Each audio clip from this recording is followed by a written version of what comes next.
When it comes to fighting drugs in Monroe County, Luke Davis was the man. He was Lieutenant Luke Davis from the Michigan State Police, and the state police have a very clean image. Well, this man who was the cop of all cops in Monroe County has now fallen from grace. He's suspended without pay, and he's facing 24 felony counts, including racketeering. Basically, he's accused of taking this drug task force called Omni and turning it into a criminal enterprise to benefit himself. That much of the story the investigators have already told. What's new, what's coming up, is the inside story of Luke Davis, told by someone who was closer to him than anybody, and that person is his soon-to-be ex-wife, Melanie Davis.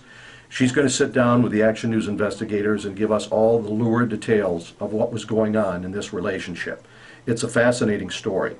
Melanie Davis was a 19-year-old model when she met Luke Davis. Wait till you hear the circumstances under which they met and how she got swept off her feet by this cop with this great image.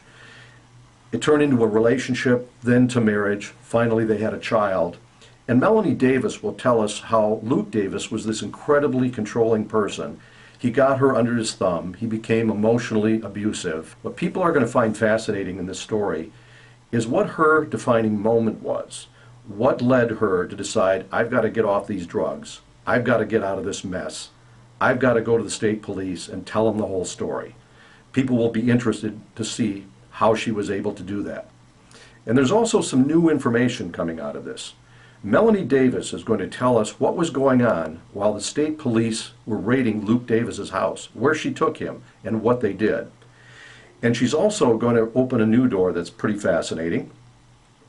Luke Davis apparently told her if certain things were found in the house that he wouldn't be sticking around. And we're going to find out how the FBI is now sniffing around in this case and why. This is a really fascinating story. I'm sure people are going to be glued to it, so I hope you can come to catch my investigation Thursday on Channel 7 at 11. I'll see you then.